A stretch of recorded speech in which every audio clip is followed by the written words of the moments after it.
do Senhor Jesus, quero me entregar para sempre ao meu Deus. Eu sei que tentações virão, mas Cristo já venceu, morrendo em meu lugar. Agora, por todo o meu caminho, não vou ficar sozinho. Confio no meu Deus. Entrego a Ele o meu futuro, pois sei que estou seguro nas promessas do meu Rei. Em nome do Senhor Jesus, quero me entregar para sempre ao meu Deus. Eu sei que tentações virão, mas Cristo já venceu, morrendo em meu lugar. Agora, por todo o meu caminho, não vou ficar sozinho. Confio no meu Deus. Entrego a Ele o meu futuro, pois sei que estou seguro nas promessas do meu Rei.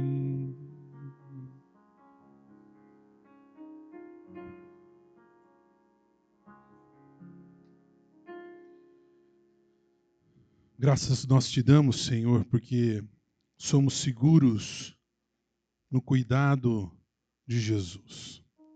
Somos seguros no teu amor que nunca nos deixa, nunca nos abandona, mesmo imerecedores de tão grande amor. Esse amor está sempre ao nosso lado, este amor nos mantém de pé. Te somos gratos, Senhor, pela oportunidade que novamente temos de estarmos reunidos nesse santuário que é dedicado a Ti, para louvar e bendizer o Teu santo nome, Senhor. Que neste momento o Teu Santo Espírito se faça presente aqui e que a Tua voz possa ser ouvida claramente, para que sejamos orientados por qual caminho devemos seguir. Fala conosco e também perdoa os nossos pecados. Aceita este culto que é Teu, Senhor. Por Jesus Cristo, autor da vida, oramos. Amém e amém. Amém. Abra sua Bíblia, por gentileza, no Salmo 145.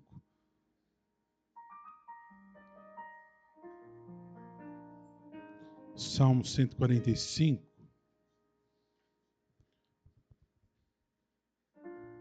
Os versos 1 a 11.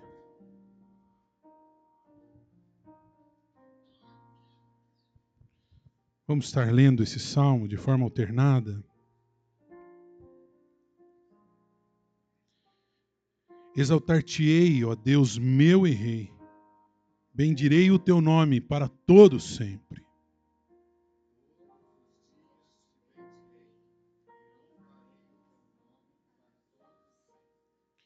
Grande é o Senhor e muito digno de ser louvado. A sua grandeza é insondável.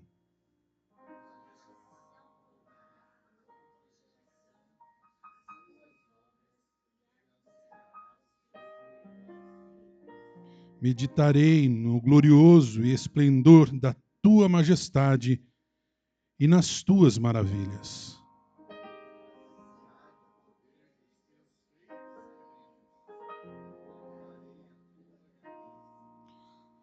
divulgarão a memória de tua muita bondade e com júbilo celebrarão a tua justiça.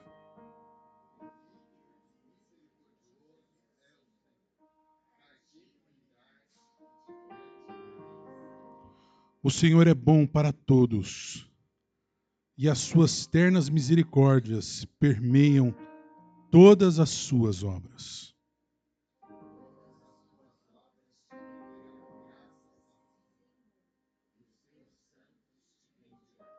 Falarão da glória do teu reino e confessarão o teu poder. O verso 9, vou repetir, diz assim: o Senhor é bom para todos, e as suas ternas misericórdias permeiam todas as suas obras. Amém? Vire para a pessoa que está próxima de você e diga assim: o Senhor é bom. O Senhor é bom para você. O Senhor é bom para a sua família. Amém? Vamos colocar em pé, vamos louvar ao Senhor com hino.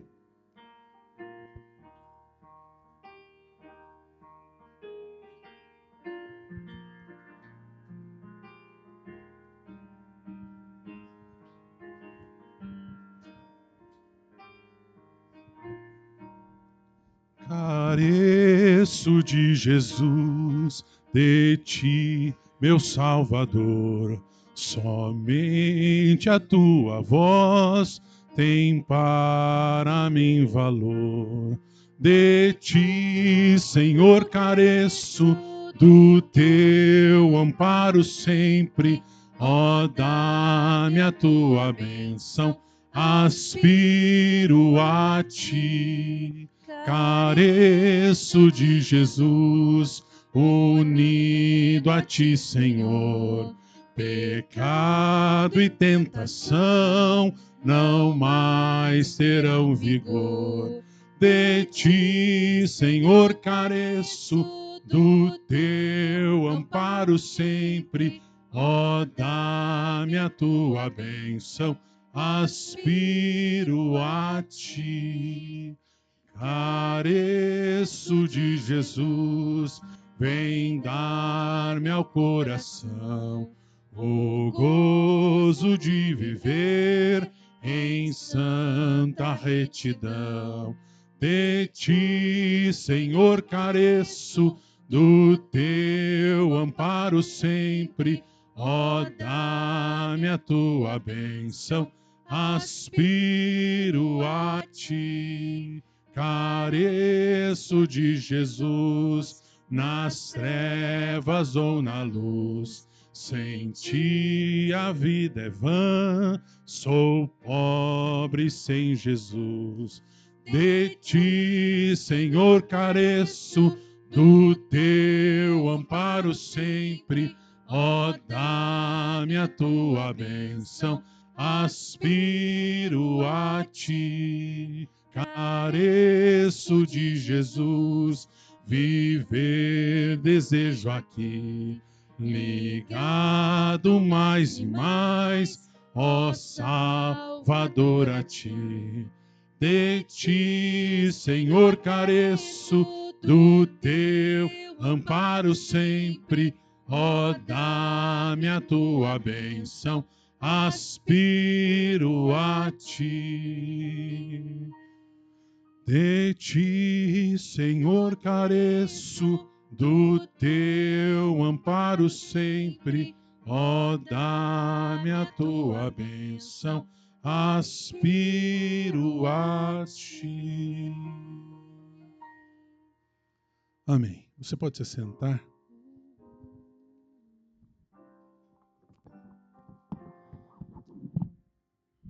Eu, essa semana, estive lendo um livro, e esse livro chama Em Nome de Jesus, Henry Nouwen. E ele faz uma pergunta, num certo momento do livro, que falou muito comigo. E eu queria compartilhar com você essa pergunta nessa manhã. Você acha que, conforme você está envelhecendo, Conforme os anos estão passando, conforme a experiência vem nos trazendo os cabelos brancos, as barbas brancas, você sente que você está mais próximo de Jesus? Você sente que, conforme o tempo passa, você está cada vez mais achegado a Jesus? Mais íntimo com Jesus?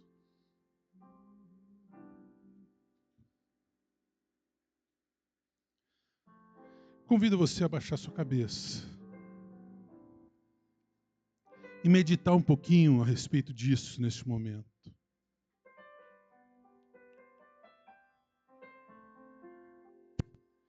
Essa foi uma semana que você passou na presença de Jesus. Jesus, essa semana, ele teve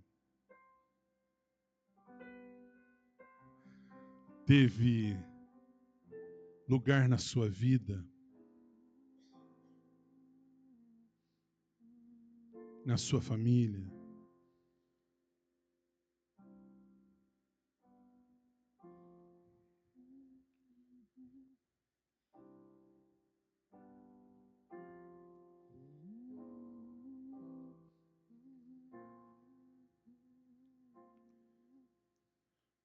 A gente precisa entender que a proximidade com Cristo faz toda a diferença em nossas vidas.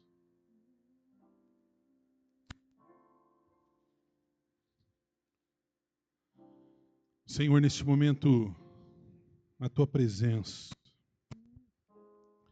estamos aqui para buscar a tua face. Mas confessamos os nossos pecados também. Confessamos que muitas vezes no nosso caminhar diário, na nossa vida, no tempo que passa, seguimos longe de ti. Muitas vezes nos esquecemos de buscarmos sermos mais parecidos contigo. Muitas vezes deixamos que a nossa mente reine sobre as nossas vidas. Não buscamos ter uma mente igual de Cristo. Não amamos, não servimos, não cuidamos. Por isso, neste momento, Senhor, confessamos os nossos pecados a Ti. E clamamos que Teu Santo Espírito esteja nos ajudando, nos auxiliando para que possamos sempre lembrar da presença preciosa de Jesus, nos auxiliando para que tenhamos desejo verdadeiro e real de vivermos em Tua presença. Que Cristo não seja somente um auxiliador, mas aquele que caminha continuamente ao nosso lado, porque verdadeiramente carecemos de Jesus. E nesse nome santo, nesse nome que é caminho, verdade e vida, nesse nome que é salvação, nós oramos agora. Amém e amém. Amém. Que nós possamos prosseguir cada vez mais próximos de Jesus. Se alguém perguntar para você onde está Jesus, você possa dizer: Jesus está aqui, está comigo neste momento. A sua presença é real na minha vida. Amém. Vamos colocar em pé. Vamos louvar o Senhor. Ele é digno de todo louvor, de toda adoração.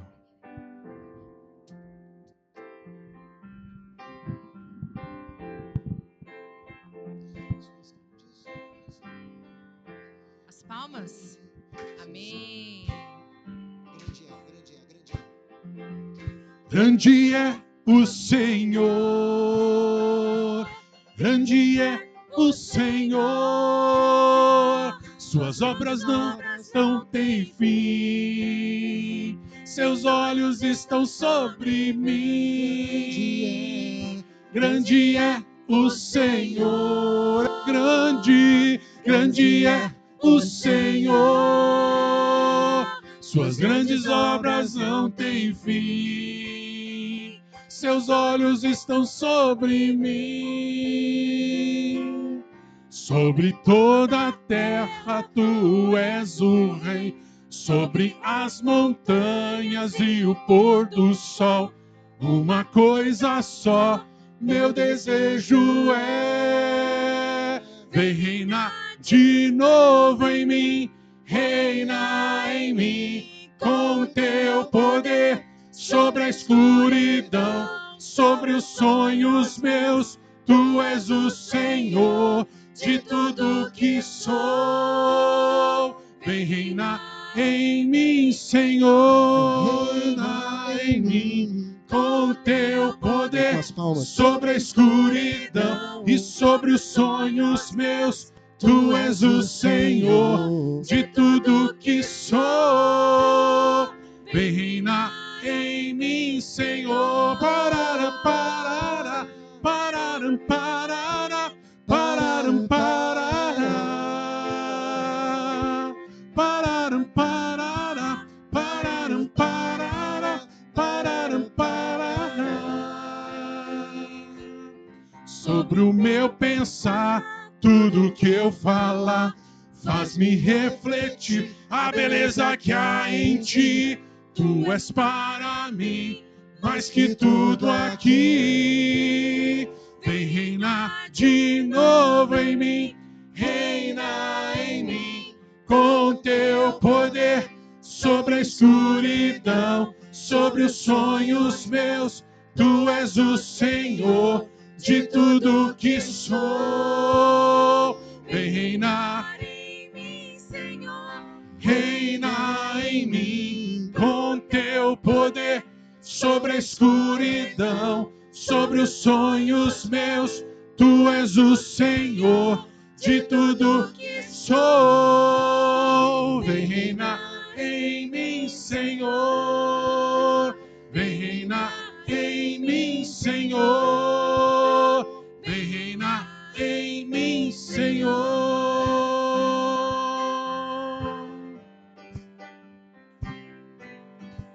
Grande é o Senhor, grande é o Senhor.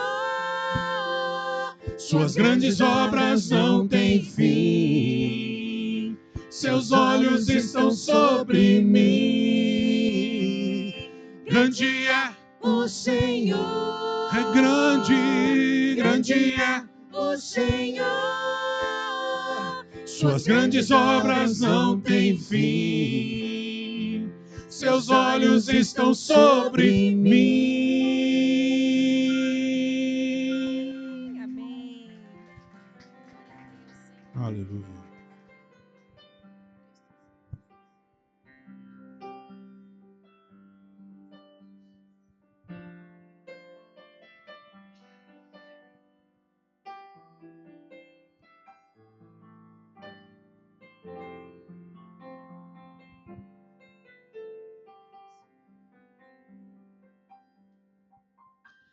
Sonda-me, Senhor, e me conheces. Quebranta o meu coração. Transforma-me conforme a tua palavra e enche-me até que em mim se se ache só a ti, então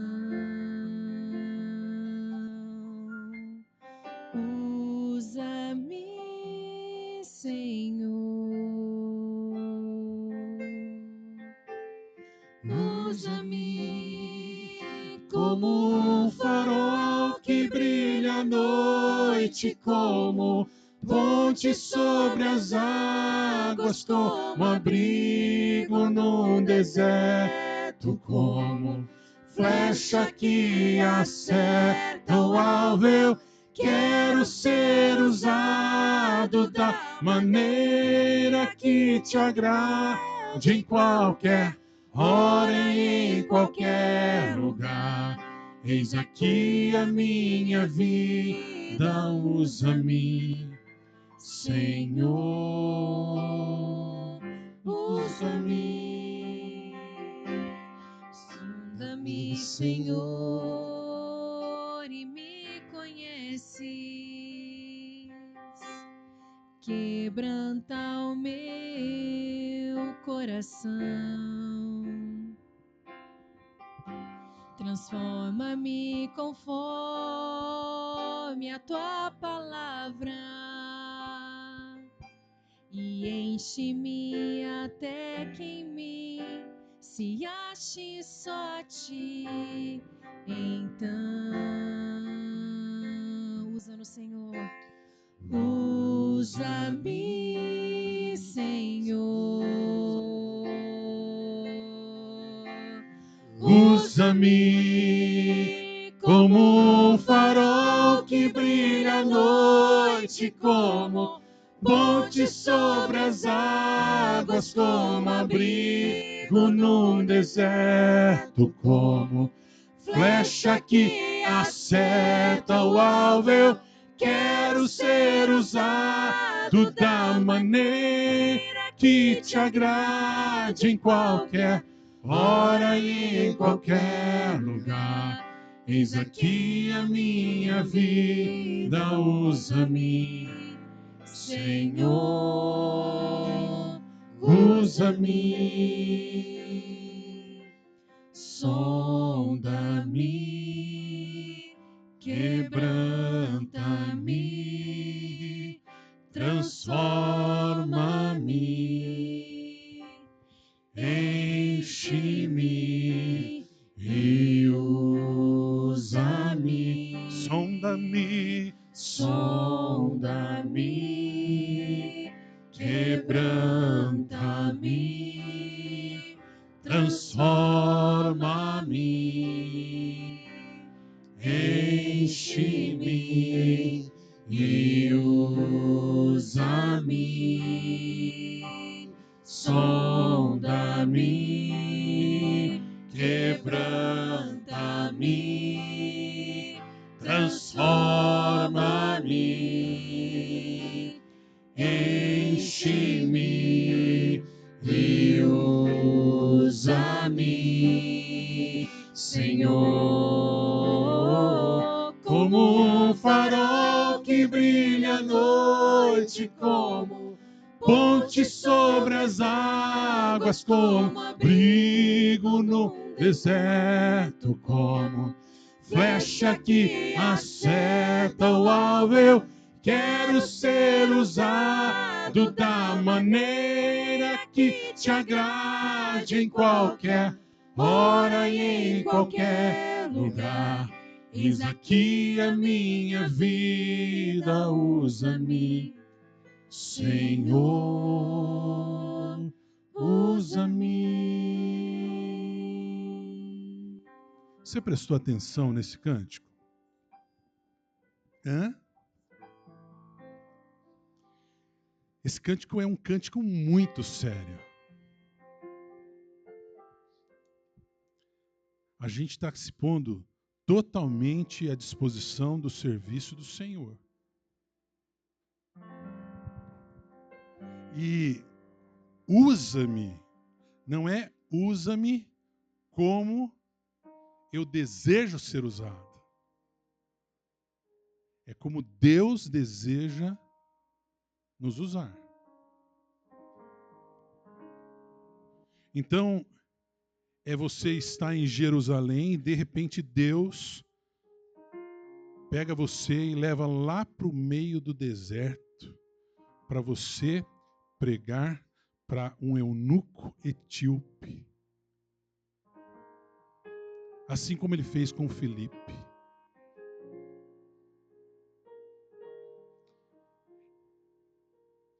Aí esse cântico diz assim: como um farol que brilha à noite, como ponte sobre as águas, como abrigo no deserto, como flecha. Aí fica aquela grande interrogação no nosso coração.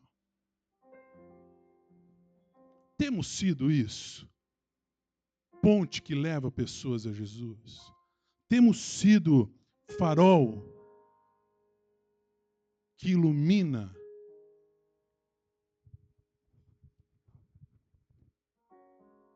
Vou te fazer uma pergunta que tem incomodado o meu coração.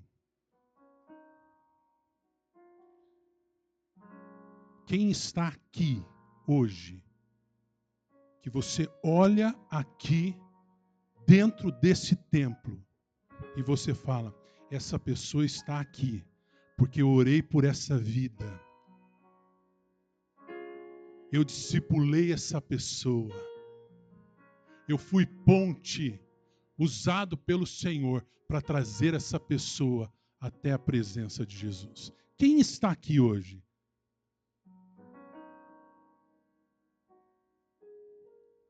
Que você olha e fala, puxa, eu trabalhei, eu servi ao Senhor.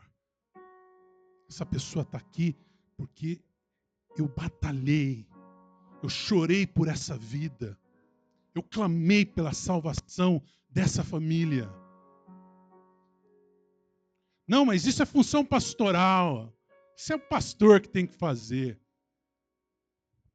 Não, irmãos, todos nós somos chamados como discípulos para realizar o ID. Vocês percebem o quanto esse cântico, que muitas vezes nós cantamos no automático, é um cântico sério?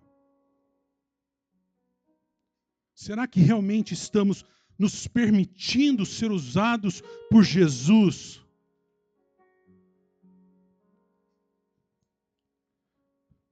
A começar em mim, Senhor, na minha vida, Senhor.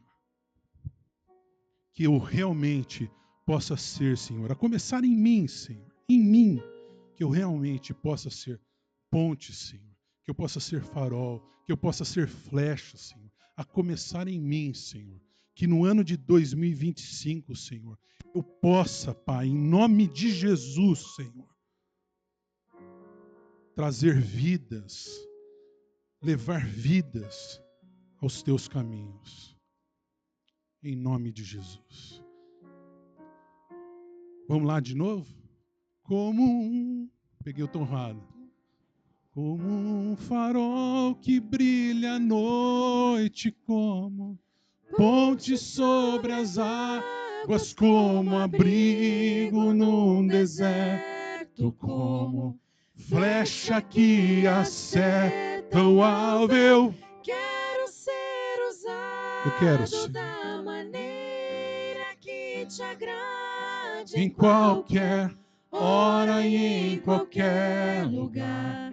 Eis aqui a minha vida, Usa-me, Senhor, usa-me. Diga assim, Senhor, Senhor, usa minha vida. Usa minha vida para levar Jesus àqueles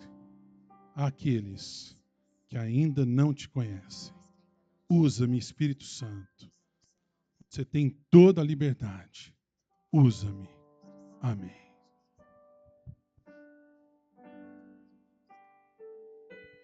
Se tu Olhares, Senhor, para dentro de mim, nada encontrarás de bom. Mas um desejo eu tenho de ser transformado. Preciso tanto do teu perdão. Dá-me um novo coração. Dá-me um coração igual ao teu, meu mestre. Dá-me um coração igual ao teu, coração disposto a obedecer, cumprir todo o teu querer. Dá-me um coração igual ao teu. Se tu olhares, Senhor, para dentro de mim, nada encontrarás de bom. Mas um desejo eu tenho de ser transformado. Preciso tanto, dá-me novo coração. Dá-me um coração igual ao teu, meu mestre. dá-me um coração igual ao teu, coração disposto a obedecer, cumprir todo o teu querer. Dá-me um coração igual ao teu. Ensina-me a amar o meu irmão, a olhar com os teus olhos, perdoar com teu perdão. Enche-me com teu espírito, endireita os meus caminhos. Ó Deus, dá-me um novo coração. Enche-me com teu espírito, endireita os meus caminhos. ó Deus, dá-me um novo coração. Dá-me um coração igual ao teu, meu mestre. Dá-me um coração igual ao teu, coração disposto a obedecer, cumprir todo o teu querer. Dá-me um coração igual ao teu, Disposto a obedecer, cumprir todo o teu querer. Dá-me um coração igual ao teu. Precisamos, Senhor. Precisamos do coração de Jesus pulsando em nossas vidas. Amém. Amém. Aleluia. Porque dos pequeninos é que vem o perfeito, maravilhoso louvor. Amém?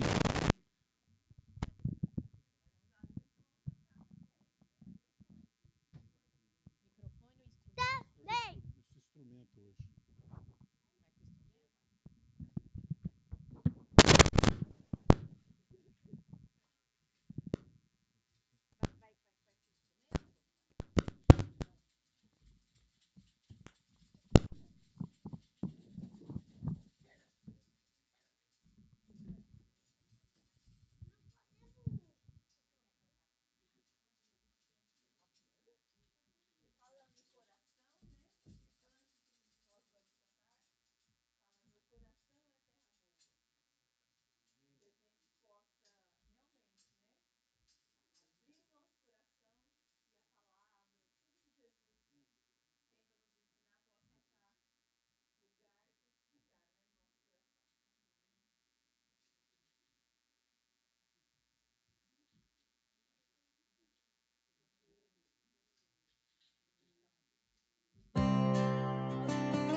sementinha caiu na estrada e o passarinho já levou.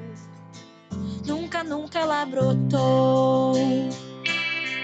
Ai, ai, ai, a sementinha caiu entre as pedras, mas cresceu sem ter raiz.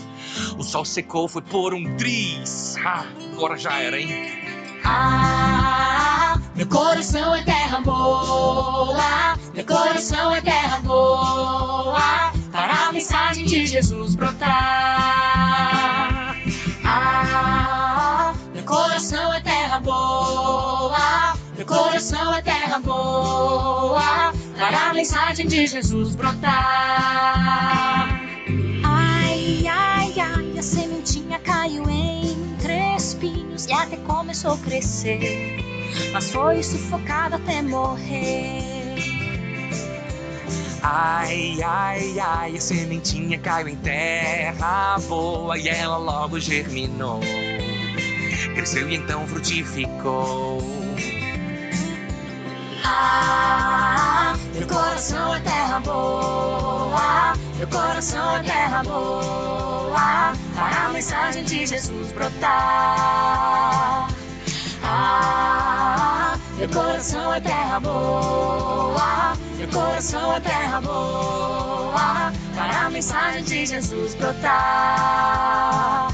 A semente na parábola significa a mensagem de Deus. Tem gente que recebe essa mensagem, mas logo ela morre. Mas eu quero que o meu coração seja uma terra boa, para o amor dele crescer em mim. Meu coração é terra boa, meu coração é terra boa, para a mensagem de Jesus brotar. Meu coração é terra boa, meu coração é terra boa, para a mensagem de Jesus brotar. Querido Jesus, pode plantar a sua sementinha no meu coração. Vou cuidar bem dela. Tira qualquer coisa ruim que a impeça de crescer. Para que essa mensagem cresça tanto que chegue a 30, 60, 100, a muita gente.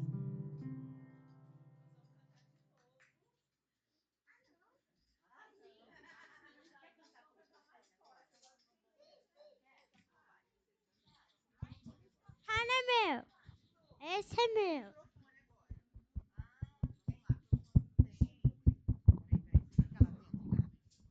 Esse é meu. Xi.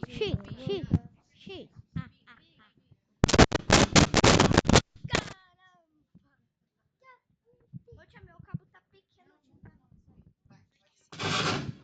Liga esse aqui, isso. Estourou meu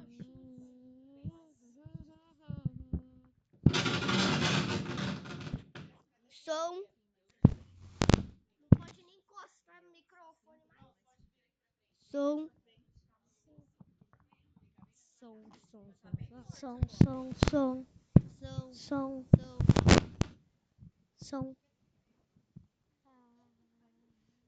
Não quero não.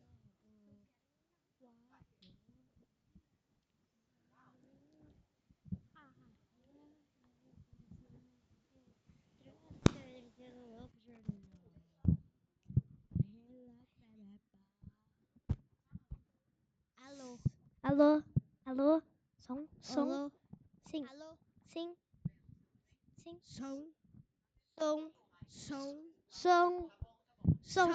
Som.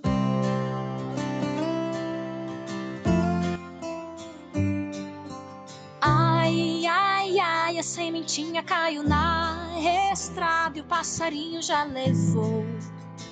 Nunca, nunca ela brotou. Ai, ai, ai, a sementinha caiu entre as pedras, mas cresceu sem ter raiz. O sol secou, foi por um triz. Agora já era, hein? Meu coração é terra boa, meu coração é terra boa, para a mensagem de Jesus brotar. Meu coração é terra boa, meu coração é terra boa, para a mensagem de Jesus brotar. Ai, ai, ai, a sementinha caiu entre espinhos e até começou a crescer, mas foi sufocada até morrer. Ai, ai, ai, a sementinha caiu em terra boa e ela logo germinou. Cresceu e então frutificou. Ah, meu coração é terra boa, meu coração é terra boa, para a mensagem de Jesus brotar. Ah, meu coração é terra boa, meu coração é terra boa, para a mensagem de Jesus brotar.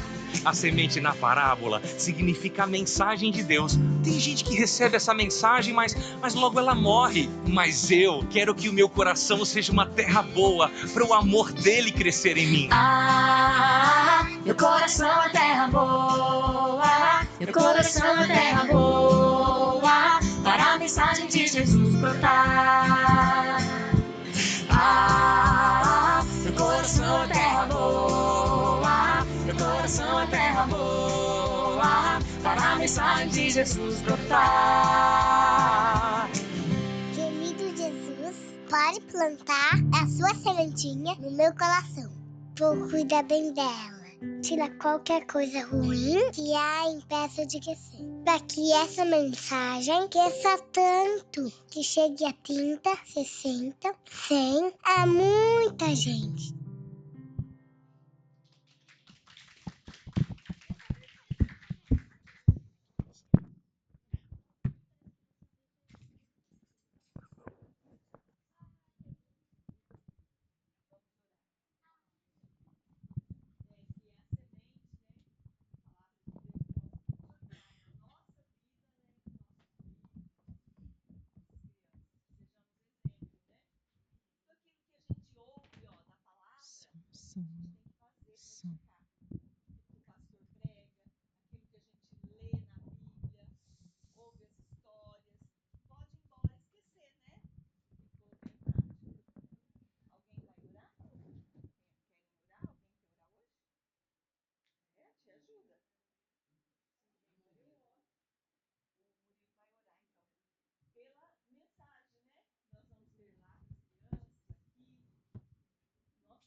Senhor Deus, obrigado por esse dia, obrigado por nossa casa.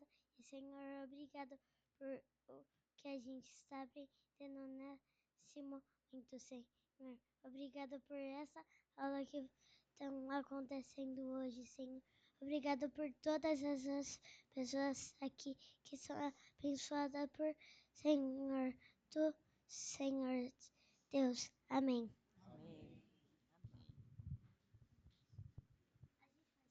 Vamos subir, tem muita coisa hoje. Antes da Darcy subir, eu vou convidar a Darcy para vir aqui à frente, o reverendo Elias também, e a Larissa. Larissa, vem cá, Lari, um minutinho. Darcy, Elias, já subiram lá. Como é bom nós recebermos, né, e sentirmos a resposta das nossas orações, né? E hoje, de uma maneira muito grata a Deus, nós estaremos orando, agradecendo pela vida do reverendo Elias, agradecendo pela sua família e agradecendo porque a gente estava orando já faz algum tempo, né? Mais de ano, né? E essa semana saiu a aposentadoria dele. Então nós estaremos agora orando, agradecendo a Deus por essa resposta de oração. Nosso pastor sempre se dedicou tanto, né, no trabalho secular, mas nunca deixando de servir a obra do Senhor, nunca deixando de servir a casa do Senhor. E uma coisa que impacta muito o meu coração de estar falando com Elias é que Agora ele está se aposentando e ele tem tempo de jubilação também. Se ele quiser, ele pode se jubilar também, né? Mas isso não passa no coração dele. O desejo dele é continuar servindo a Deus. Com 80 anos. Vamos orar? Eu vou pedir para a Larissa estar orando, agradecendo por esse momento tão especial na vida do nosso pastor, porque Deus, na vida da sua família, Deus ouviu o nosso clamor. Vamos orar, vamos colocar em pé. Pai querido e Pai amado, louvamos e agradecemos o Teu nome, Senhor, por todas as coisas que o Senhor tem feito nas nossas vidas, na nossa igreja, Senhor, nas nossas famílias. Obrigada, Jesus, por essa bênção recebida. Obrigada, Senhor, porque o pastor Elias trabalhou toda a sua vida, se dedicou, Senhor, à educação. Não é um caminho fácil, não é uma tarefa tranquila, Senhor. É muito difícil, Senhor, educar, e nós sabemos que Ele fez com excelência, como para o Senhor e não para homens. Obrigada pela aposentadoria dele. Obrigada, Senhor, porque agora ele terá momentos de descanso, de refrigério, de tranquilidade, Senhor. Obrigada, Pai. Obrigada por cada vida que foi impactada através da vida dele. Dê a ele agora, Senhor, o merecido descanso e gozo da sua aposentadoria. Em nome de Jesus. Amém.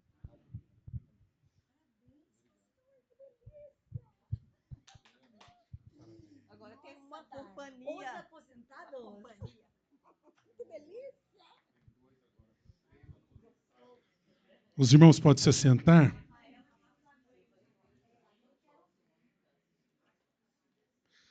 Os irmãos podem se sentar, lembrando também, irmãos, dos pedidos de oração, né? Nosso irmão Raul foi internado ontem, um problema de saúde. Então, vamos estar orando, lembrando de orar pelo nosso irmão Raul, lembrando também de orar pelos nossos irmãos que estarão passando por cirurgia, né? Tem vários pedidos de oração. Semana passada, a irmã da Rose, lembra que a irmã da cancelou também a cirurgia, né? Ainda vai ser marcado. Minha mãe adiou para o dia 16/9, né? Então, que a gente não esqueça de estar orando. Mais algum pedido de oração, irmãos? Agradecer. Graças a Deus, né? O seu Raul, a nossa irmã esteve pedindo também, estava com uma gripe forte. Graças a Deus já está melhor, graças a Deus. Então vamos estar orando também. E neste momento também temos a oportunidade de estar trazendo os nossos dízimos e ofertas, aqueles que sentirem o desejo no coração neste momento, podem assim o fazer.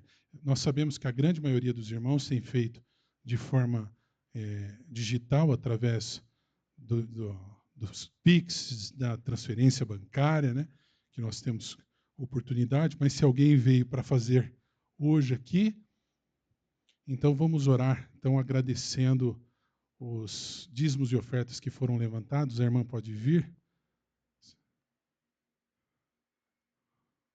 Vamos estar orando neste momento, agradecendo a Deus e também lembrando dos enfermos. Vou pedir para a nossa irmã Elisângela estar orando. Vamos orar.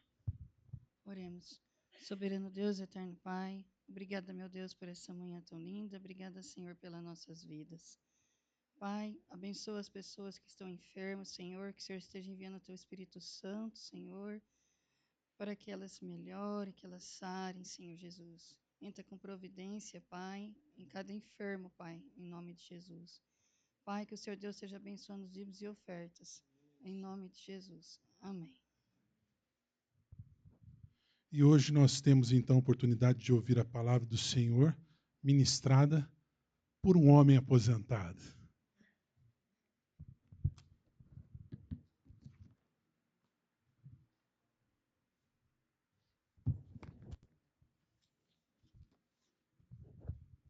A minha aposentadoria, segundo a portaria da Municipal de Sumaré, começa exatamente hoje. exatamente hoje. Meus irmãos, nós cantamos um cântico com as crianças, né, para que o nosso coração fosse terra boa, para que a palavra de Deus possa germinar, para que a palavra de Deus possa brotar. O nosso coração ser terra boa é um desejo que todos nós temos, que Deus fale ao coração de cada um de nós, que Deus trabalhe com nossas vidas, que Deus mude o nosso ser através da sua palavra. Quando nos reunimos para ouvir a palavra de Deus, é um momento de muita expectativa. O que Deus estará falando ao meu coração? Qual o desafio que Deus colocará diante da minha vida? O que Deus quer que eu faça? Um momento muito significativo. Nós vamos estar orando a Deus para que o Espírito de Deus fale ao nosso coração através da sua palavra. Que essa palavra possa ser clara, né? Que essa palavra possa estar operando mudanças, transformação em nossa vida. Vamos orar. Pai, estamos na tua casa nessa manhã, suplicando a ti, que o nosso coração seja terra boa, Senhor, para que a tua palavra possa germinar, para que a tua palavra possa crescer, para que a tua palavra, Senhor, possa estar operando mudanças em nossa vida. Fala, Senhor, ao nosso coração nesta manhã, ainda mais pela tua palavra. O Senhor já tem falado. Fala, Senhor. Que nós possamos compreender a tua palavra, possamos colocá-la em prática em nossas vidas. Que o teu Santo Espírito, Senhor, fale a cada um de nós. Usa-me, ó Senhor, como instrumento nas tuas mãos para anunciar a tua palavra. É o que pedimos em nome de Jesus. Amém. Meus irmãos, nós sabemos que a sociedade normalmente faz uma classificação de religiões. Tem aquelas pessoas denominadas cristãs, pessoas denominadas muçulmanas, pessoas denominadas budistas e assim por diante. Normalmente as pessoas que acreditam em Cristo são chamadas de cristãos. Mas, na palavra de Deus, a palavra cristão aparece apenas 3 vezes. 3 vezes. E quando ela aparece no sentido de fazer uma distinção, uma separação entre os judeus e aqueles que acreditam em Jesus. Mas a palavra que mais aparece nas Escrituras Sagradas, relacionada àquelas pessoas que acreditam em Jesus, não é cristão. Essa palavra aparece mais de 250 vezes. Essa palavra é discípulo. A palavra discípulo, nas Escrituras Sagradas, é o que se refere mais precisamente o que envolve ser um seguidor de Jesus Cristo. E quando nós analisamos as Escrituras Sagradas, o que nós percebemos? Que ela foi escrita por discípulos de Cristo. Foi escrita para discípulos de Cristo. Foi escrita para formar discípulos de Cristo. A missão das Escrituras Sagradas, escrita por discípulos, para discípulos, é para formar discípulos de Jesus. E um dos escritores da Palavra do Senhor, que enfatiza muito bem as características do discipulado, é o evangelista Marcos. E Marcos, lá em Marcos capítulo 14, a partir do versículo 41, ele mostra claramente os dois principais personagens do livro que ele escreveu, que tem o seu nome. Vamos ler então o texto, lá em Marcos capítulo 14, a partir do versículo 41. Diz assim a palavra de Deus. Marcos 14, a partir do versículo 41. Veio pela terceira vez e disse: Ainda dormis?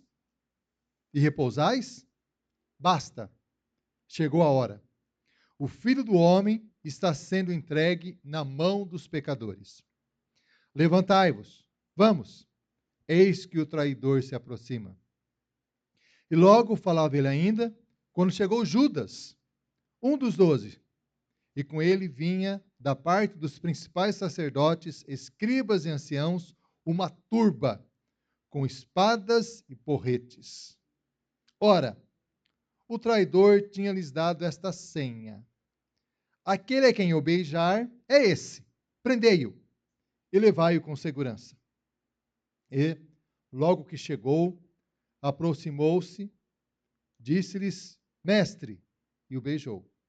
Então lhe deitaram as mãos e o prenderam. Nisto, um dos circunstantes, sacando da espada, feriu o servo do sumo sacerdote e cortou-lhe a orelha. Disse-lhe Jesus: saístes com espadas e porretes para prender-me como um salteador? Todos os dias eu estava convosco no templo, ensinando, e não me prendestes.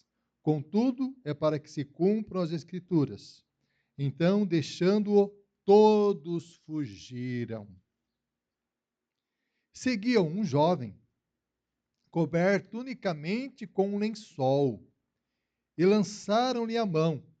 Mas ele, largando o lençol, fugiu desnudo. Nesse texto, nós percebemos dois personagens principais.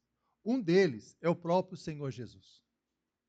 Jesus sendo caminhado para a crucificação, sendo traído por Judas através de um beijo, nós percebemos claramente a pessoa de Jesus. E o segundo personagem desse texto são os discípulos. Deixa eu trocar isso.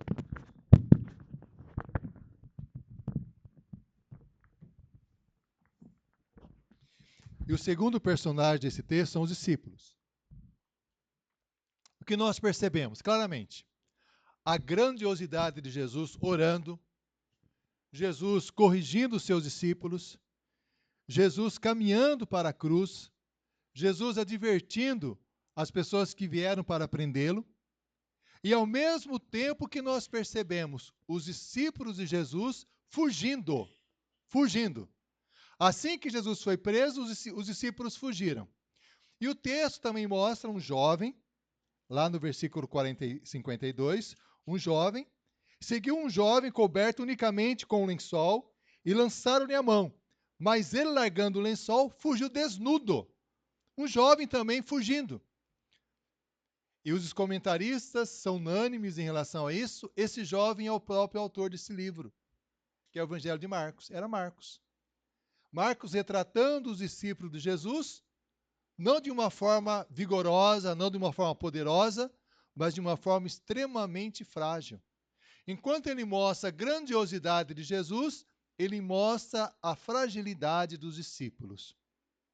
É interessante observar que o Evangelho de Marcos, um dos objetivos dele, é mostrar a cada um de nós que somos discípulos de Jesus, demonstrar a cada um de nós a necessidade de reconhecer a nossa própria fragilidade. Reconhecer isso. Que nós somos extremamente frágeis. Nessa semana, no dia 28, começou as Paralimpíadas. É interessante observar a história dela, né? Porque os antigos espartanos, eles consideravam que uma pessoa que nascesse com deficiência ou uma pessoa que nascesse com fragilidade, essa pessoa deveria ser morta. O que os espartanos faziam? Ou eles matavam literalmente, com uma espada, alguma coisa assim, mas um costume muito comum era chegar em um precipício, uma montanha muito alta, e jogar o bebê lá embaixo, para que ele morresse. Porque uma criança com deficiência, uma criança com fragilidade, não merece viver. Na cultura brasileira, inclusive algumas culturas em outros países também indígenas, fazem a mesma coisa. Uma criança nascida com deficiência ou com fragilidades, eles enterram a criança viva. É o infanticídio. Nós temos também na história os nazistas, que também consideravam as pessoas com deficiência, pessoas que não mereciam viver, ou eles matavam, ou eles faziam experiências científicas com essas pessoas, para que os órgãos delas fossem utilizados em outras pessoas. Porque pessoas com deficiência não mereciam viver. Pessoas com fragilidade eram pessoas que não mereciam conviver com os demais seres humanos. Nós temos em 1944, na Inglaterra, um hospital Stoke Mandeville. Ele tratava de soldados com deficiência, soldados que participaram da Segunda Guerra Mundial e voltaram com deficiências físicas. E o que esse hospital resolveu fazer? Eles perceberam que quando essas pessoas praticavam atividades esportivas, melhorava a condição de saúde delas. E eles começaram a fazer, então, torneios anuais com pessoas com deficiência física. E esses torneios começaram a ficar famosos. Até que, em 1960, houve a primeira Paralimpíadas. Foi em Roma. E, nessa ocasião, participaram 400 atletas de 23 países. É interessante observar que os Jogos Paralímpicos, eles classificam as pessoas com deficiência em 3 grupos. Deficiências físicas. As deficiências físicas muitas vezes envolvem a questão dos membros superiores ou os membros inferiores. As deficiências físicas às vezes envolvem pessoas que perderam a força muscular, pessoas que estão em doença degenerativa e vai ampliando as deficiências dela com o passar do tempo. Eles classificam dessa forma, deficiências físicas, deficiências visuais, há vários graus de deficiências visuais, e deficiências intelectuais. São 3 tipos de deficiências: físicas, deficiências visuais e deficiências intelectuais. E quando eles fazem a classificação para poder participar dos jogos, eles consideram o seguinte: quanto menor o número, que é a classificação lá para os S2, S3, S4, é maior a deficiência. Nós tivemos agora, nessa semana, um atleta brasileiro paralímpico, Gabrielzinho, né? O nome dele, na realidade, é Gabriel Geraldo dos Santos de Araújo, ganhou 2 medalhas de ouro já. Ele nasceu ele tem os 2 braços, certo? E as pernas dele têm uma deficiência gigantesca nas pernas, né? Ele consegue andar com muita dificuldade. E o que acontece? Ele ganhou 2 medalhas de ouro já. Quando ele pula na piscina, a estratégia é nadar como se fosse uma foca, né? Para poder ganhar. E ele ganhou com uma distância enorme do segundo candidato, do segundo concorrente. Hoje, houve uma mudança muito grande com os Jogos Paralímpicos em relação a como se trata a questão da deficiência física. E tanto física, como visual, como também a intelectual. A deficiência visual, os irmãos observam que normalmente tem um guia, quando a deficiência é mais grave, tem um guia que corre junto com a pessoa. Esse guia necessariamente tem que ter a mesma capacidade, uma capacidade superior àquele que ele está guiando. E quando chega o momento de premiar, nem cita o guia, só cita a pessoa que ganhou a medalha. Então, algo muito interessante, algo que enriquece muito observar as deficiências físicas, como as pessoas enfrentam essa deficiência física. Nessa semana, acho que foi a semana também está tendo o Rally dos Sertões, teve uma situação de um piloto, ele falou assim, o piloto com deficiência, colocou ele no carro, e ele não tem os 2 braços e as 2 pernas, ele tem só um toquinho do braço. E ele sorrindo falou o seguinte: todo dia eu tenho que tomar uma decisão. Se eu fico olhando para a minha deficiência, ou se eu agradeço e enfrento minha vida no dia a dia. Isso tudo nos leva a refletir o seguinte: como tratar as nossas deficiências. Marcos, ele faz questão de mostrar a deficiência ou as limitações dos discípulos de Jesus. Faz questão de mostrar isso. Mostra a grandiosidade de Jesus e mostra os discípulos fugindo e ele próprio fugindo desnudo, né? Por que ele mostra isso? Ele mostra com a necessidade de nós reconhecermos que todos nós, como discípulos de Jesus, temos as nossas limitações, todos nós somos extremamente frágeis. E no Evangelho de Marcos, ele mostra que os discípulos de Jesus têm uma dificuldade enorme intelectual. Em várias ocasiões, Jesus fala para os seus discípulos o seguinte: vocês não estão entendendo? Vocês não estão compreendendo? Certa ocasião, Jesus repreendeu os seus discípulos e disse o seguinte: vocês não compreendem que não é a comida que entra pela boca que contamina o homem, mas o que sai do coração do homem, porque é do coração que procede os maus desígnios? Jesus corrigindo os discípulos, indicando a eles uma dificuldade de entender as coisas.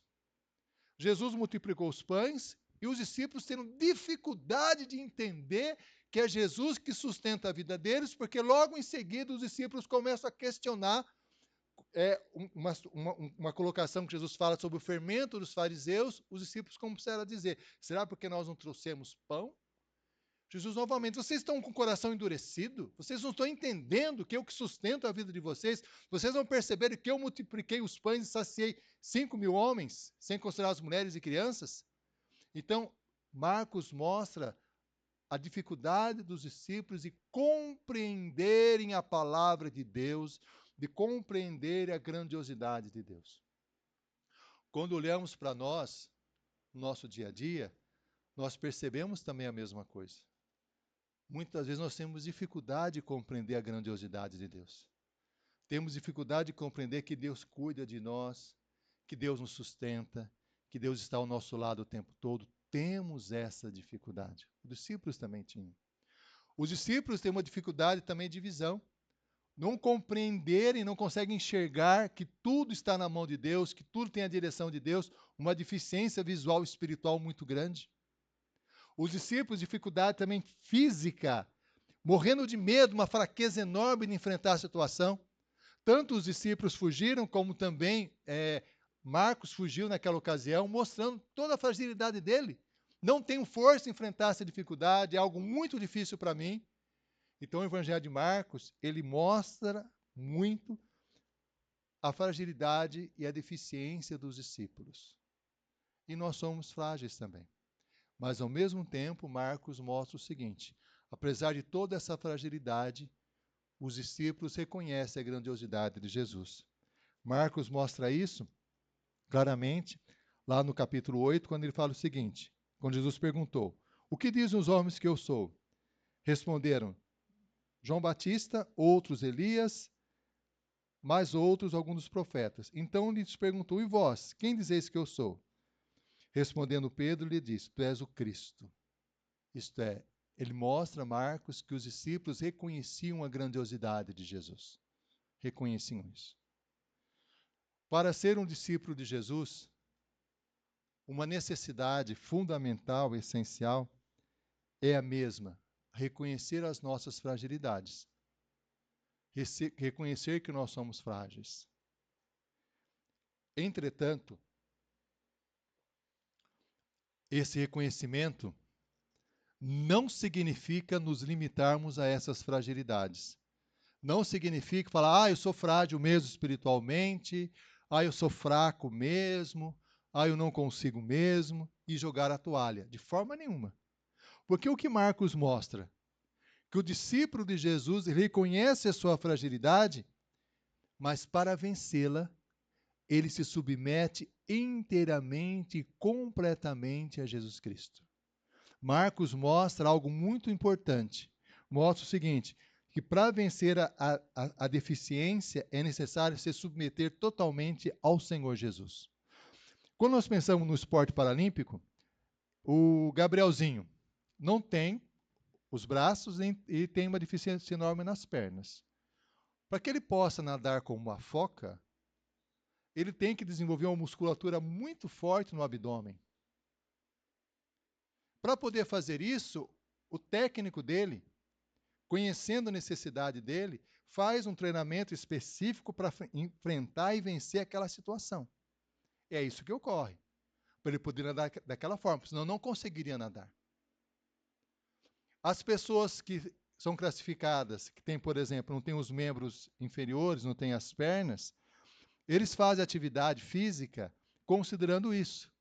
Há vídeos, por exemplo, mostrando eles amarrados numa cadeira de rodas e fazendo todo tipo de esforço para fortalecer a musculatura dos braços, para poder enfrentar aquela situação. Senão não conseguiria. Uma pessoa com deficiência visual, necessariamente ela tem que observar o tempo todo o que o seu guia está orientando. O guia correndo ao lado dela, ela tem que prestar muita atenção nas orientações que o guia dá, porque senão ela não vai conseguir. E, além disso, a própria atividade física dela, ela tem que correr de uma forma e ela conseguir observar algumas coisas diferentes daqueles que têm a visão. Então, os técnicos, eles preparam a pessoa para uma atividade paralímpica considerando o quê? A deficiência específica de cada um. Qual é a deficiência? É a falta de um braço? É a falta dos dois braços? É a falta de uma perna, das duas pernas? É uma dificuldade visual? Qual o nível de dificuldade visual? É uma dificuldade intelectual? Qual o nível de dificuldade intelectual? E os técnicos preparam de acordo com essa dificuldade, para que a pessoa possa vencer os obstáculos. Quando olhamos para a grandiosidade da palavra de Deus, Jesus faz a mesma coisa. Jesus, ele conhece particularmente a vida de cada um de nós. Ele sabe exatamente das nossas dificuldades, das nossas limitações. E Jesus, ele, para operar a nossa vida e nos transformar, nós precisamos nos submeter inteiramente à orientação dele. Olha só o que Jesus fala aqui no livro de Marcos, lá no capítulo 8. Jesus fala o seguinte, Marcos 8, a partir do versículo 31. Os discípulos com dificuldade em entender o que envolve a fé cristã, olha o que ocorreu. Marcos 8, a partir do versículo 31. Então começou ele a ensinar-lhes que era necessário que o Filho do Homem sofresse muitas coisas, fosse rejeitado pelos anciãos, pelos principais sacerdotes e pelos escribas, fosse morto e que depois de 3 dias ressuscitasse. E isso ele expunha claramente, mas Pedro, chamando-o à parte, começou a reprová-lo. Jesus estava dizendo aos discípulos tudo o que ia acontecer com ele. Que ele passaria por privações, passaria por sofrimento, passaria por situações difíceis.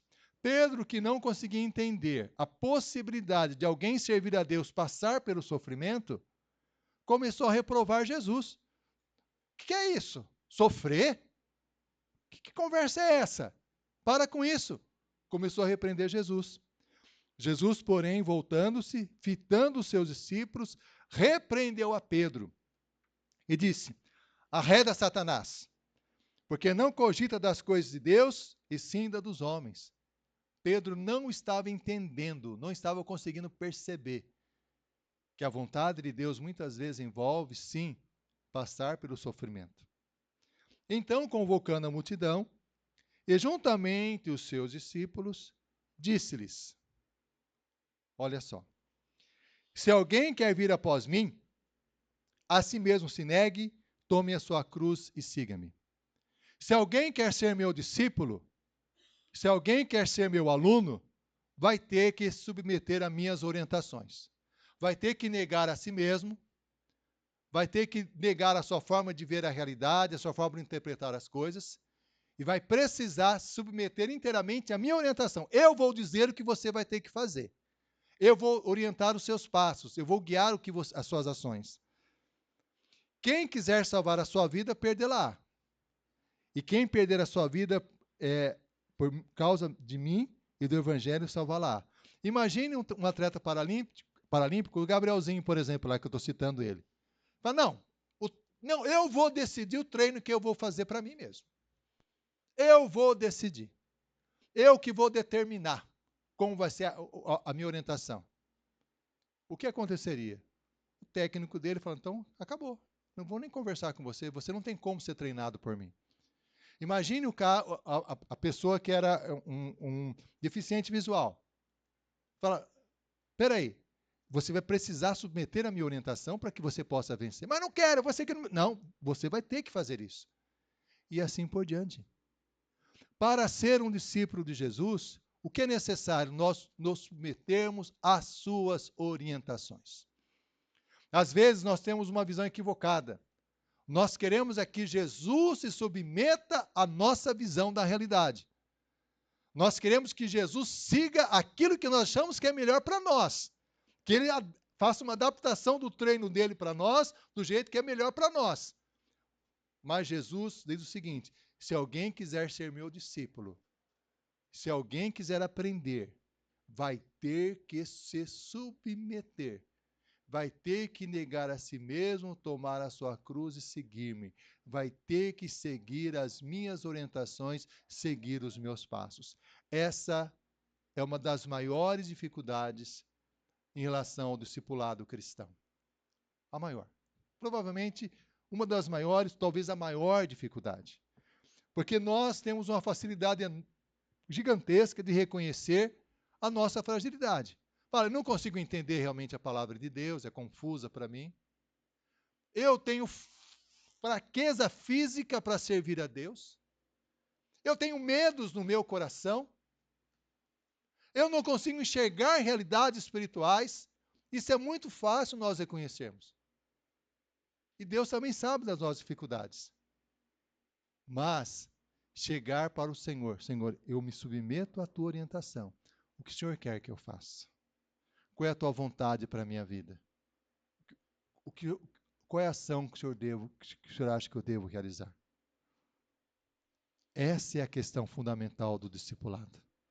Nós não avançamos espiritualmente em nossa vida, nós continuamos muitas vezes nas nossas limitações espirituais, simplesmente porque nós não compreendemos ou temos dificuldade de reconhecer a necessidade de renunciar tudo para seguir a Jesus Cristo.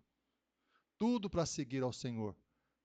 Tudo para que Jesus vença, trabalhe conosco, amplie a nossa visão da realidade espiritual, para que Ele opere a nossa vida, nos dando forças para enfrentar a situação, opere a nossa vida para que nós possamos realmente vencer todas as nossas limitações. É necessário nos submeter inteiramente ao senhorio de Jesus Cristo. Não há discipulado cristão, ninguém é discípulo de Jesus se não renunciar. Não há. E é interessante observar que todo discipulado cristão, e Marcos mostra muito bem isso, começa com Jesus chamando para ser discípulo, continua com Jesus orientando os discípulos em tudo o que eles fazem, corrigindo seus passos, dando todas as orientações e conclui com Jesus enviando seus discípulos para formarem outros discípulos. Essa é uma compreensão espiritual essencial em nossa vida, fundamental. Para ser discípulo de Jesus, é muito claro, temos que reconhecer as nossas limitações e nos submetermos inteiramente à vontade do Senhor Jesus. Isso envolve ler as suas orientações bíblicas, está na Bíblia, é um manual, vou saber o que a palavra de Deus fala, o que eu devo fazer, seguir o que Jesus está me orientando. E também envolve algo muito importante. Devemos ter esse mesmo procedimento que Jesus tem conosco, de tratar as nossas fragilidades quando vamos discipular outras pessoas. Olha o que a palavra de Deus nos diz aqui em Atos capítulo 15. Atos capítulo 15 registra algo que nos chama muita atenção. Registra uma briga. A Bíblia registra briga, é uma briga feia. Tão feia que cada um foi para um lado. E essa briga estava relacionada a como tratar pessoas com fragilidade espiritual. Esse era o motivo da briga. Olha o que o texto diz. Alguns dias depois, Atos 15, a partir do versículo 36. Alguns dias depois, disse Paulo a Barnabé: voltemos agora para visitar os irmãos por todas as cidades nas quais anunciamos a palavra do Senhor, para ver como passam. Tranquilo, Barnabé e Paulo juntos, vamos anunciar a palavra de Deus, tal. E Barnabé queria levar também a João, chamado Marcos. Mas Paulo não achava justo levarem aquele que se afastara desde a Panfilha, não os acompanhando no trabalho. O que aconteceu? No início do trabalho missionário do apóstolo Paulo, primeira viagem missionária dele, João Marcos se dispôs a ir junto. Chegou numa região da Panfilha, João Marcos falou, não, estou cansado, vou voltar para casa. Ou então ele falou, não, eu estou com medo que alguma coisa vai dar errado, eu desisto. Voltou para casa. Voltou. Agora, na segunda viagem missionária, o que acontece? Paulo, vamos fazer a viagem de novo. Aí Barnabé fala o seguinte: eu vou levar Marcos comigo. Paulo, não vai levar. Aquele que pisou na bola não vai levar. Ele nos abandonou na região da Panfilha, foi um fracote, um frágil, não vai levar, não acho justo levar. Aí começou a haver um bate-boca. Né? Aí o que houve? Houve entre eles tal desavença que vieram a separar-se. Porque Barnabé falava o seguinte: não, nós temos que cuidar daqueles que são frágeis. Nós temos que cuidar daquele que ele errou, demonstrou fragilidade, mas precisamos cuidar dele. Não podemos abandoná-lo, não vamos deixá-lo. E Paulo, não, ele não vai. Brigou, separou. Nessa separação, o que aconteceu? Olha só. Então Barnabé, levando consigo a Marcos, navegou para Chipre. Sabe o que aconteceu? Sabe o que é Chipre? Chipre era a cidade de Barnabé. Ele era natural de Chipre. Barnabé resolveu dedicar a sua vida em função de Marcos. Deixou de acompanhar Paulo. Por causa de um discípulo chamado Marcos, frágil, que havia cometido um erro, Barnabé resolveu cuidar desse discípulo chamado Marcos e não acompanhou Paulo. E o que aconteceu? Mas Paulo, tendo escolhido a Silas, uma outra pessoa, partiu encomendado pelos irmãos a graça do Senhor. Barnabé não teve esse apoio, não foi acompanhado pelos irmãos. E passou pela Síria e Sicília, confirmando as igrejas. Depois desse texto de Atos, não aparece mais o nome de Barnabé. Barnabé sumiu. Barnabé resolveu dedicar a sua vida ao cuidado de Marcos. Sumiu a figura de Barnabé. Barnabé resolveu cuidar da vida espiritual de Marcos. E Paulo, tendo o apoio da igreja, continuou seu trabalho missionário, e nós temos o texto em seguida, só falando do trabalho de Paulo. Quem estava certo e quem estava errado. São duas visões diferentes sobre tratar o assunto. Normalmente, o que nós fazemos? Normalmente, qual a posição que nós tomamos? Paulo é que está certo. Porque o cara foi um fracote, o cara desistiu, o cara jogou a toalha, o cara foi frágil. Foi muito... Não, ele não vai acompanhar. Paulo está certo. Paulo só tem que contar com pessoa ponta firme. Pessoa que está ali, não deixa. Paulo está certo. Isso nós falamos desde que nós não sejamos Marcos. Porque se for Marcos, nós vamos preferir o Barnabé. Porque Barnabé fez essa opção. Será que Paulo estava correto? Será que por que Lucas, que é o escritor do Evangelho, do livro de Marcos, de Atos, colocou esse texto de uma briga? Porque essa briga ficou famosa. Se fosse uma briguinha comum, nem ia registrar. Mas ele fez questão de registrar uma briga por causa de Marcos, uma pessoa que estava frágil. Barnabé resolveu ficar com Marcos e Paulo foi embora com os demais. Mais tarde, olha o que acontece com Paulo. Paulo, nós temos que pensar que a vida cristã é um processo de crescimento. Paulo, naquela ocasião, ele realmente tinha essa visão. Não vai comigo quem pisou na bola. Em seguida, Paulo vai para outras igrejas. Uma das igrejas que ele vai é Corinto.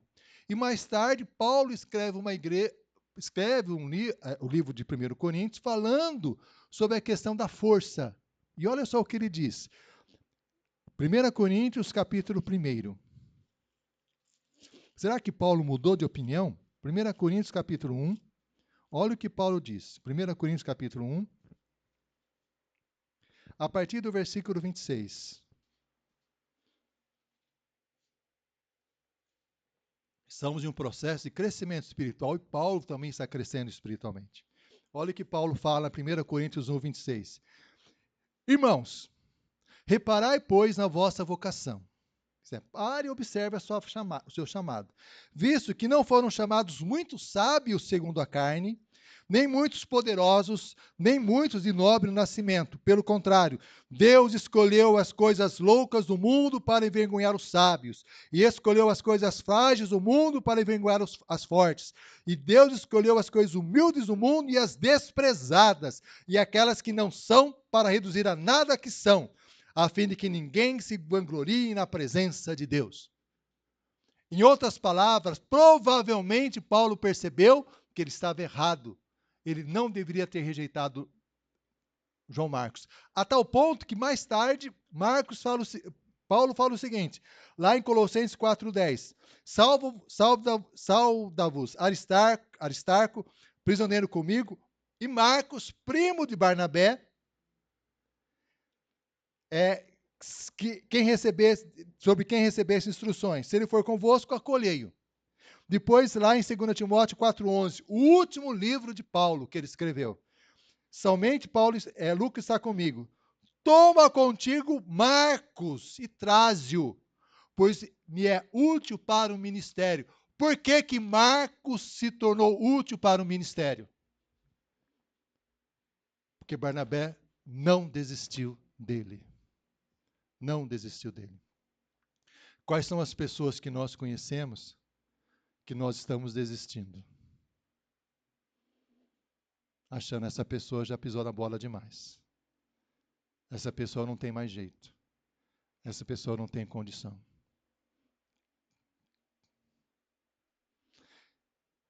Veja bem. Se Barnabé tivesse desistido de Marcos, nós não teríamos hoje o Evangelho de Marcos, porque ele escreveu o Evangelho que tem o nome dele. E Marcos foi o primeiro Evangelho a ser escrito. Aquele que fugiu, quando estava na região da Panfilha, demonstrou tanta fragilidade, com o apoio de Barnabé. Barnabé não ter desistido dele. Marcos deixou de ser aquela pessoa que fugia. Marcos se tornou tão ousado que escreveu o primeiro evangelho que tem o nome dele. O que a palavra de Deus nos ensina sobre a questão do discipulado nesses textos? Primeiro, olhar para nós mesmos, reconhecer a nossa fragilidade, reconhecer que para vencer a fragilidade é necessário se submeter inteiramente a Jesus, renunciar tudo para seguir Jesus. E terceiro, quando eu estiver cuidando de alguém, eu não posso desistir dessa pessoa. Eu devo ser como Barnabé. Se for necessário, deixar muitas coisas para investir na minha vida nessa pessoa, para que ela se restabeleça, para que ela se fortaleça. É muito fácil acharmos Paulos para todo lugar, mas Barnabé é muito mais difícil. Eu digo mais para os irmãos. Paulo só se tornou apóstolo Paulo graças a quem? A Barnabé. Porque Paulo, quando iniciou seu ministério, ele estava sendo rejeitado pelas pessoas. Foi Barnabé que chegou em Paulo, aproximou Paulo e trouxe a igreja de Jerusalém para que a igreja o recebesse. Barnabé é considerado filho da consolação. É o nome dele, porque é aquele que cuida, aquele que estende a mão, aquele que não desiste. E às vezes nós temos vários. Pode ser uma pessoa da família, que nós achamos que julgamos a toalha. Pode ser um irmão que nós conhecemos em Cristo, um amigo tal. Nós não podemos desistir. Devemos continuar orando, continuar anunciando o amor de Deus, porque todos nós somos frágeis. Todos nós dependemos de Cristo. E esse caso de Barnabé e Paulo é muito relevante, porque nós temos a tendência de sermos Paulo, não Barnabé. E esse texto fala muito ao nosso coração sobre essa necessidade. Falando da questão das pessoas com deficiência física. Quantas pessoas com deficiência que poderiam ser atletas paralímpicos? E quantas pessoas nessa situação continuam mergulhados na sua deficiência porque desistiram dela. Não investiram nela. Jogaram a toalha por ela. Nós não podemos desistir. Porque Deus nos deu capacidade para ajudar essas pessoas. Quando a palavra de Deus fala que a igreja é o corpo de Cristo, isso é muito significativo.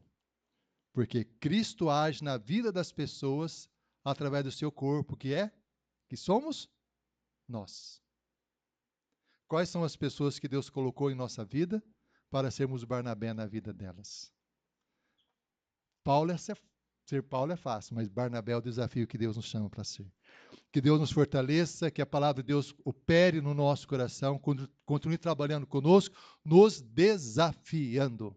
Porque o apóstolo Paulo fala em Romanos capítulo 12, versículo 2, transformai-vos pela renovação da vossa mente, mudar a nossa forma de pensar. Às vezes nossa forma de pensar é um pensamento nazista. Deficiente, morte, corte em pedaço, arrebenta. Mas a palavra de Deus fala que não. Devemos ser Barnabé na vida dessas pessoas que tanto precisam de Deus. Vamos orar pedindo que Deus nos fortaleça. Senhor, nós te louvamos pela tua palavra que fala ao nosso coração e nos desafia, Senhor, a mudar nossa forma de pensar, a nossa forma de nos relacionarmos contigo e com as outras pessoas. Tua palavra é muito clara, Senhor, ao apresentar a nossa fragilidade. Todos nós somos frágeis, Senhor. Somos limitados no nosso entendimento, somos limitados na nossa força física, somos limitados na nossa visão espiritual. E nós precisamos, Senhor, da tua direção em nossa vida. E nós suplicamos em nome de Jesus, nos convença com o teu Santo Espírito da necessidade de nós renunciarmos à nossa forma de pensar, à nossa forma de ver as coisas, para que o Senhor nos dirija segundo a tua vontade, para que a cada dia o Senhor mostre os passos que devemos seguir.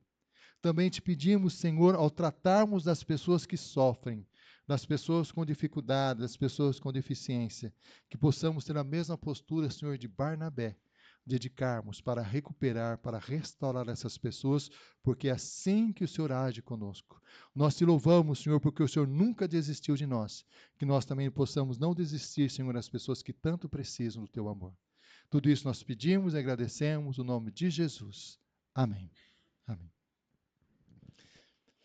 Meus irmãos, quem pode, assista aos esportes paralímpicos. É uma lição de vida impressionante. Impressionante.